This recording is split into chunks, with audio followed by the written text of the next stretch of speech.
At the root, imposter syndrome is something that makes us feel like we're not qualified to be in the space that we are.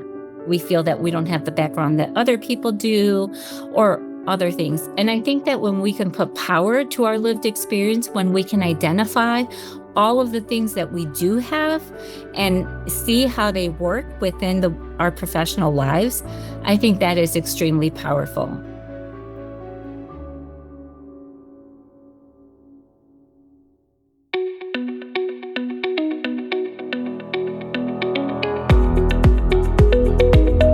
This is Associations Thrive, the podcast celebrating successful associations and their leaders.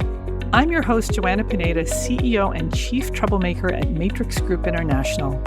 Listen in as top association executives tell all, revealing the creative and innovative ways they're increasing membership, generating revenue, nurturing engagement, and reimagining their organizations. By the way, if you've launched a new initiative, created new member services, or updated your governance structure and are seeing great results, I want to hear your story, and so do my listeners. I'd love to have you as a guest. Go to podcast.matrixgroup.net and apply to be on Associations Thrive. Now let's dive into this week's show. Today, I'm speaking with Josie Hernandez, Executive Director of the Casting Society. Josie, welcome back to Associations Thrive. I'm so excited to be here with you. Well, listeners, if you haven't listened to Josie's previous episodes, she was on the first time talking about Association Latinos. She's president of that organization. She was also on to talk about the demographic survey that Association Latinos was sponsoring, along with some other organizations, to try and get a better read on the demographics of the association community. Josie, you're involved in so much stuff, but tell us about the Casting Society. Casting Society is a global organization of casting professionals dedicated to upholding the highest standards of casting within the entertainment industry. Our members are casting directors, associate casting directors, casting executives, and unscripted casting producers who work in film, television, theater, reality, commercials, and new media. And Josie, casting directors are the people who basically find the talent to be on all of these different shows. Yes, that is correct. That is their role. And it's really a very artistic role because when you have something that really moves you, it's really based on the ability of the casting director to understand the project and find the right person to bring that to life. So it's really a work of art when you're working with casting. Oh my God, 100%. Sometimes you'll watch a show and you'll think, wow, whoever brought these actors together did a great job because the chemistry is just amazing. And other times you're like, chemistry, not so much between these people. So that's casting, right? Definitely. One of the things I really want to share about this opportunity that I have serving as executive director for the Casting Society is that I have the opportunity to work for an industry that makes such an impact really on the world, on people, because through what we see, what we take in films and television, inspires us, moves us, helps us get through difficult times. How many times I've read that the Friends show serves as a friend to someone who's in a new country or in a new place. It's something that brings them comfort.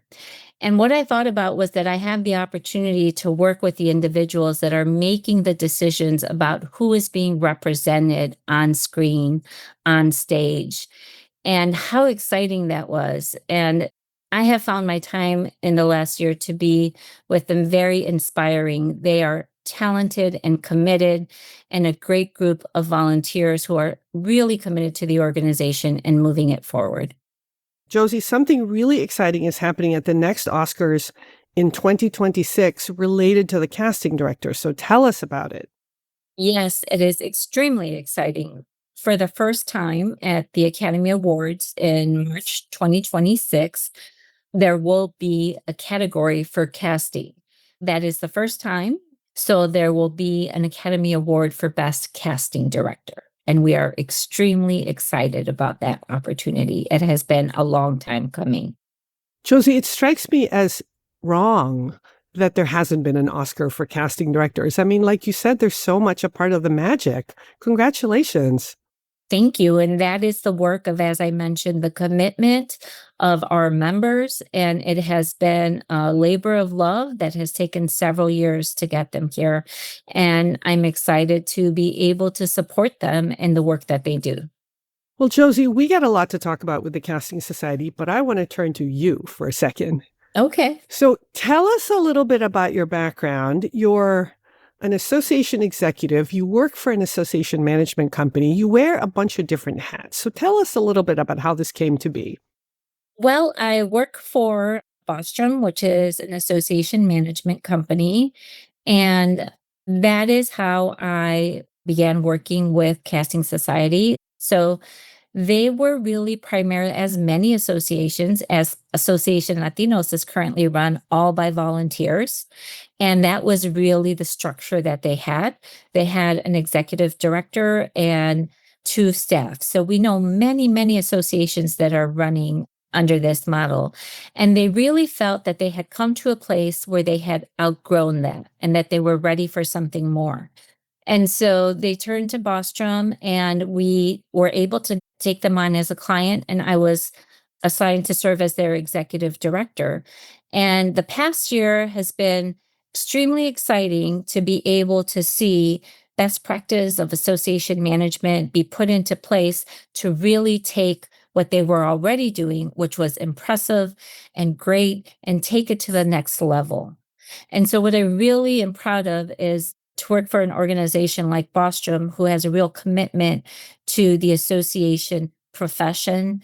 They're involved with all of the associations, and they believe in professional development for their team.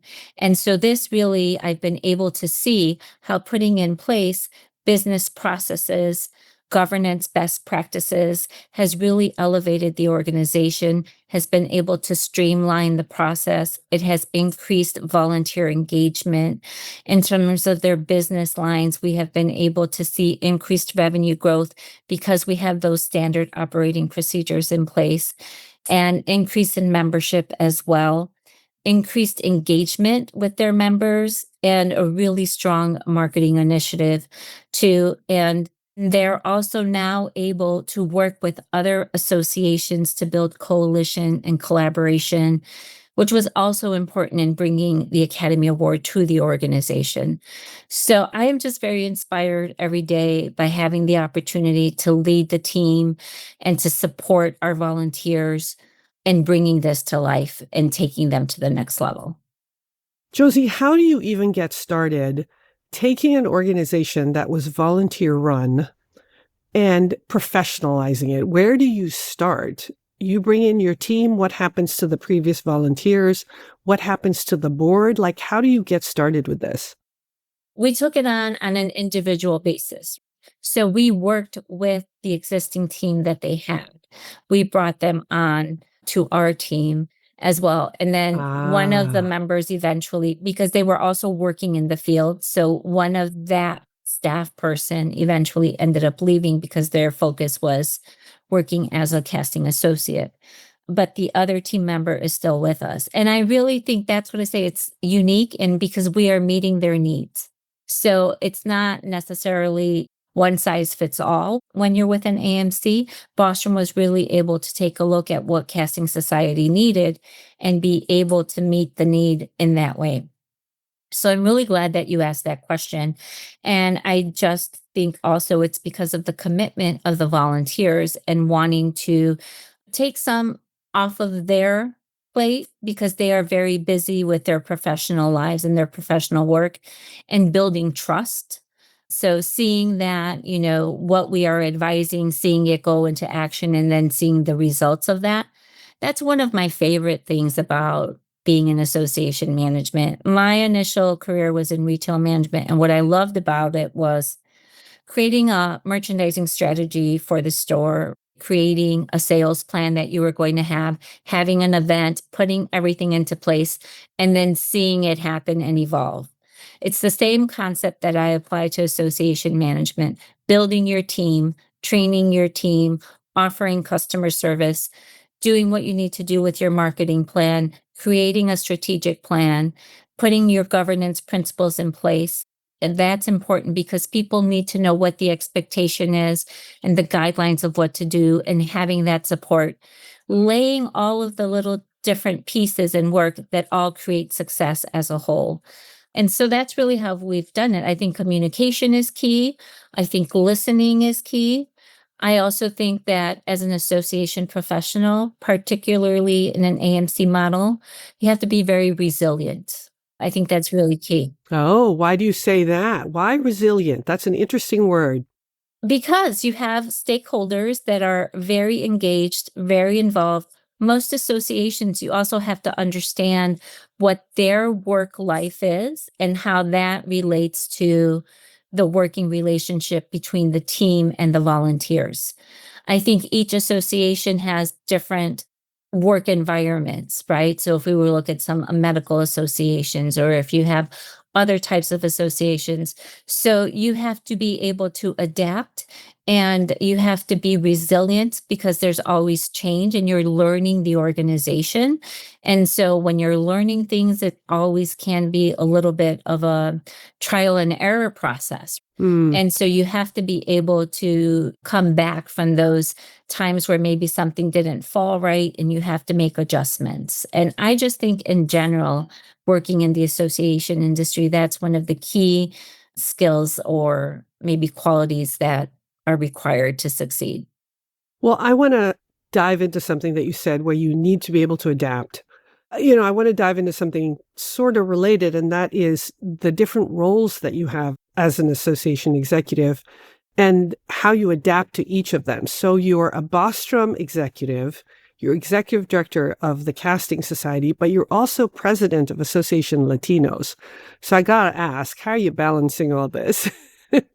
That's a great question. And I love the way you outline that because those in my professional life, although Association Latinos is, I would say, a cross between a passion and professional life. But in my professional life, those are two things. I do have responsibilities that are specific to being an account executive at Bostrom. And I certainly have the majority of my responsibilities as being executive director of Casting Society. And to fulfill my desire to strengthen the association profession and serve as president of Association Latinos is something that I want to be able to do as part of my life. So it's all about making priorities. I think that's another aspect of our role as association professionals. We need to prioritize everything that we do and understanding what comes first, second, and third. For my role at Association Latinos, there are times where I have to flex down. And what has been great about Association Latinos is the relationship that we have amongst our founders and our current board members as well. There are particular people that we kind of tag team, Carlos and I. If a lot of your listeners may know Carlos Cardenas. Everyone knows Carlos Cardenas. Right. So oftentimes he and I tag team on things because we also all know that our work, our careers come first. That really is the mission of Association Latinos, right? Yeah. And so our work priorities have to come first, and they do. But it's our commitment to our mission where we work with each other and find ways to balance things out. Something really beautiful happened this past year in that theme. How the year started shook up many people's lives, personally, professionally, all of the different executive orders that had impact on our work. Depending on your identity, it could have a personal impact on you as well. And as an organization, we had laid out a series of plans. And at a certain point, we kind of turned around, and I'm talking about Association Latinos here. And I said, we'll have to regroup this year. We can only do 2 or 3 things because of where we are. And that's how we have always functioned. And then over the years, we've been building our volunteer base. We have 40 volunteers, and our volunteers came and said, we want to do this. We're interested in doing this. Let's do this. And that was the most beautiful experience I have ever had. It was like a week later, they were asking, we want more time with the board. We need to have more collaboration because we need to hear from you. And these are the things that we want to do. So all of a sudden, the heavy lifting wasn't on us, our volunteers. We had given them the space to own what we do as an organization. And they were there and present and said, this is what we want to do, and this is what we can do. Boy, that is amazing. You're letting them kind of guide the ship along with you and letting them take some of the burden as well. Definitely. It was a beautiful thing to experience. And it's just another part of our story now that we're 5 years into it. Wow. We have grown organically. All of our growth, I always say it's been organic with intention. I think because we put a lot of things in place. We were intentional about making sure that we had a formal volunteer engagement process. We do a call for volunteers every year. We make it a big deal. And because I think we planted that seed, then this was the result of that. So it's organic, but organic with intention. Hey, let's talk about something that Association Latinos is doing this year. And you are once again doing Conexiones on October 10th. So tell us about that event. Yes, we are so excited. This is our second annual educational summit. It's called Conexiones. That's happening on Friday, October 10th. Last year it was in Washington, D.C. This year it is in Chicago. It's taking place at the American Planning Association. It's a one-day educational summit. We are going to have 4 sessions. Breakfast and lunch are included. And then in the evening from 5:30 to 7:30, we are going to have our Artios Awards ceremony, which you are very familiar with, Joanna. Yes, of course. So that's taking place, and I am extremely excited about it. We have 3 really wonderful sessions going on. Last year was our first one, and you may recall that the way we set it up was we had our attendees grouped into 3 different cohorts. So they went through the day sessions together as a group, and we're doing that again. So we're excited about the way that that's laid out. We got a lot of feedback saying that they were really able to make meaningful connections with the people that they spent the day with. And so we are using that model still. You grouped people into thirds, and then they moved through the sessions. So you kind of attended each of the sessions, but with your cohort. And what I loved about it was you got to attend the sessions in a smaller group, but everyone had the shared experience of hearing all the speakers. So very, very interesting. One of the sessions that really stands out to me is a session by Dr. Patty Delgado with El Puente Institute. The title of that session is Leading with Cultural Competency and Identity, Harnessing Latino Cultural Drivers for Inclusive Leadership. So what will happen in this session is attendees will identify, we're calling it Latino cultural drivers, but really they can be any cultural drivers that you may have. So for example, this is based on your lived experience. So you may say that you grew up being surrounded by family, and that really gave you the ability to connect with people, be interested in people, like finding out what other people are doing. So this session lets you know how you can leverage that into your leadership style and how that can be a benefit for you in making relationships and the importance of the work we do within associations. So being able to connect with our volunteer leaders and our members is extremely important. And so this session will help you identify what your lived experience is and how you can apply that in your profession. I've heard Dr. Patty Delgado speak before on this. What I really love about this is I find that that is a really great way to combat imposter syndrome. Oh. At the root, imposter syndrome is something that makes us feel like we're not qualified to be in the space that we are. We feel that we don't have the background that other people do or other things. And I think that when we can put power to our lived experience, when we can identify all of the things that we do have and see how they work within our professional lives, I think that is extremely powerful. And I think anyone after, experiencing this session would be able to come back out of that session with inspiration, inspired, feeling powerful, feeling like they have the ability to know how to leverage their experience, their culture to make a difference in the work that they do. So I'm so excited about that. And that's why Conexiones is such an important event, because it is focused for individuals who are seeking to look at the opportunities that they have to identify what is unique in them. Josie, that just sounds so amazingly powerful. I'm trying to make it to Conexiones, but I'm also going to send a couple people. Oh, thank you.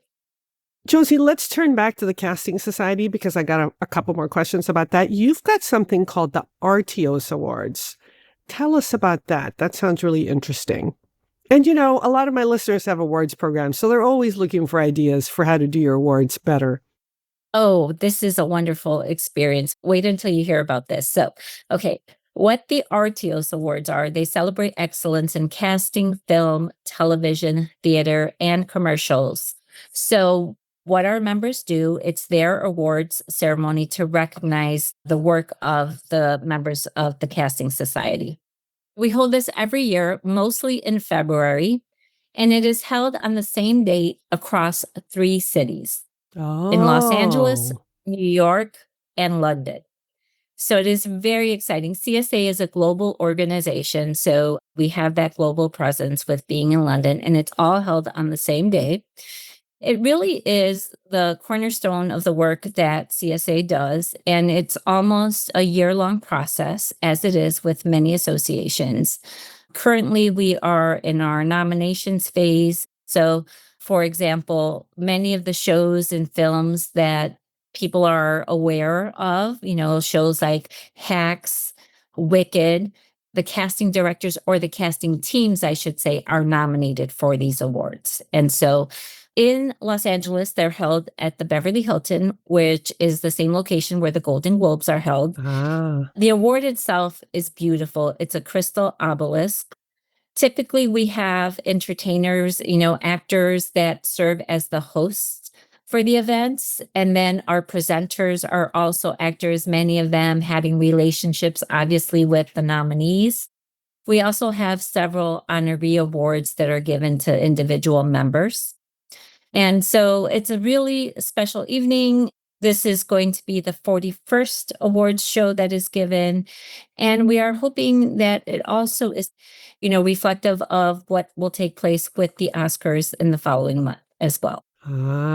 Okay, so Josie, hang on. It's happening in 3 cities. Is it happening at the same time, or are there 3 different events?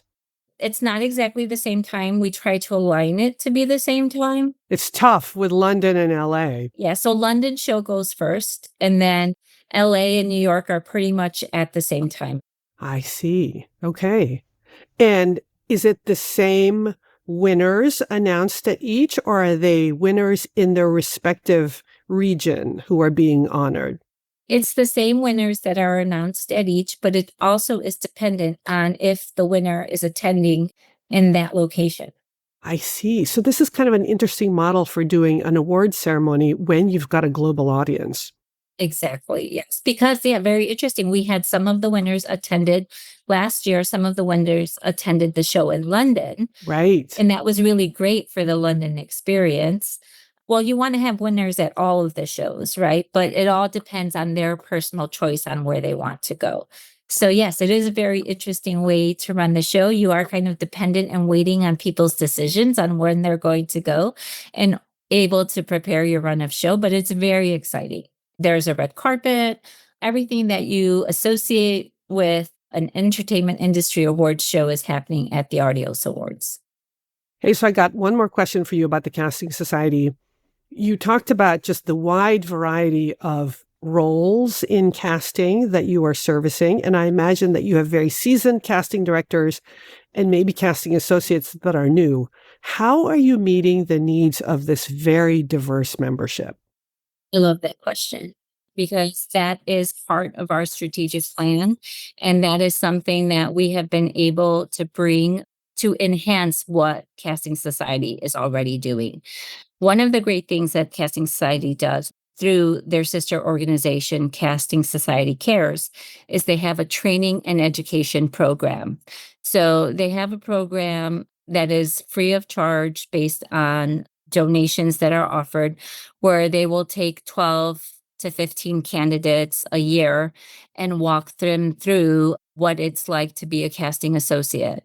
They get to network with casting professionals, casting directors. They have content coursework. It's given over the weekend over a certain series of weeks. This is a program that is very well known within the industry. And so people can identify, it really helps them get settled and get their foot in the industry.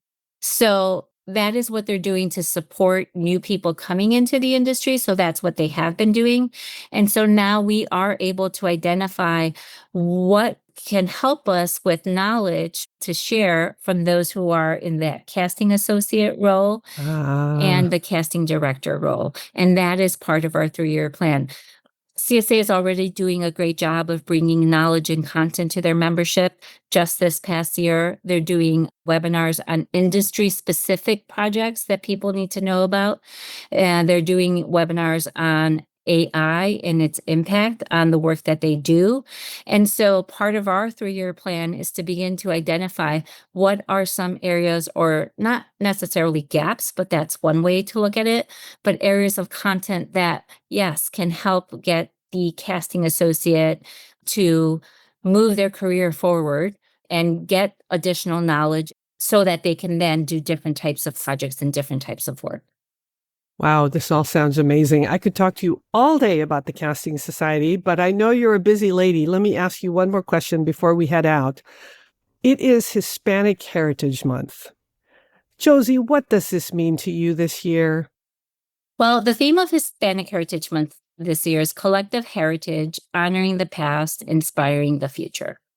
I love this theme. It really spoke to me because I think as association professionals, inherent in doing the work that we do is being leaders. And I think looking at honoring the past, inspiring the future.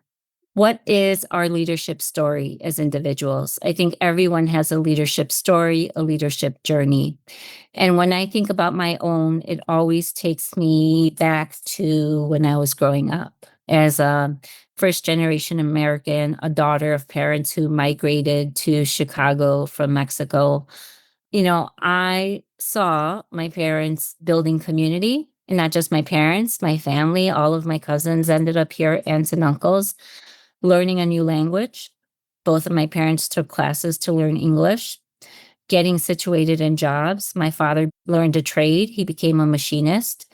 My mom did different things during different times, but spent most of her working years working in a factory.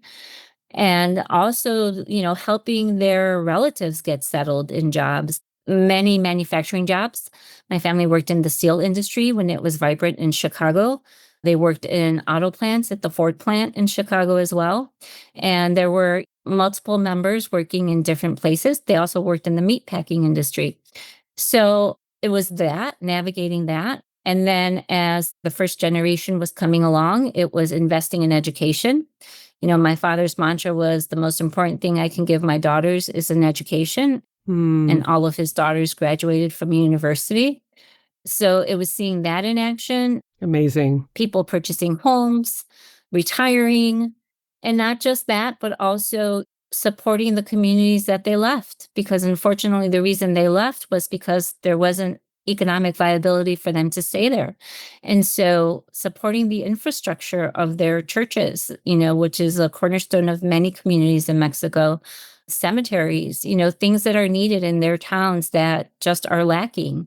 And so there was always that sense of community building. And so that really brings it home to me is like, I can understand how I learned to organize, or what was important, or what we needed to move forward on, or how family matters and other people matter and what they need, and how to organize myself to be able to make something happen. It was by watching all of that I saw in motion as a child, watching my parents and my grandparents make all of these big decisions and succeed at them. Yeah, Josie, I love that. You are remembering the past, honoring them, but also charting your own path. So how are you celebrating? Are you doing anything special this month? Well, in Chicago, it's always great to attend the different parades that we have. Ah, Those just happened last weekend. We have a big parade in La Villita or Little Village. And as a matter of fact, if you go to Carlos's LinkedIn page, he has some great pictures that he photographs of that event. And there's one in my neighborhood where I grew up, which is one of the oldest Latino neighborhoods or Mexican neighborhoods in Chicago. So attending that, and that just brings many memories of being in that parade as a child. So always good to do that. And then being with family, my birthday happens to fall in September, which I'm really happy about. So spending a Sunday at my mom's house, my mom does Sunday dinner, and, I get to eat my favorite food. So just being with family. And then Mariachi Tecalitlan was here, which is a very famous mariachi. So I did not have the opportunity to go and see them. I wanted to, but special events like that, where you have the best of our heritage and our culture being showcased and being on tour during this time of year, whether it's dance, music, or just being with your family. So there's plenty of ways to celebrate. well, Josie, thank you for sharing your celebration with us. You're going to have to come back because you're doing some really interesting and amazing things with the Casting Society as well as Association Latinos. So let's have you back next year. All right. Thank you, Joanna.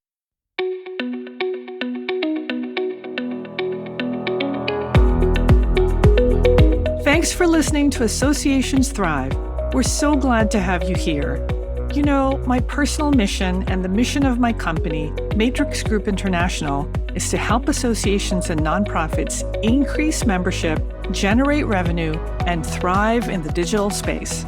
I want to hear stories of how your organization is thriving in today's challenging landscape.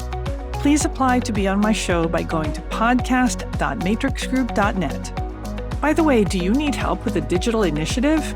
Maybe it's a website redesign, a new membership database, or a hybrid meeting that you're planning. I'd love to connect with you. Please visit the Matrix Group website at matrixgroup.net. Thanks again for listening to this week's episode of Associations Thrive. Don't forget to subscribe to the show, leave a 5-star rating, post a comment, and share it with your colleagues and friends.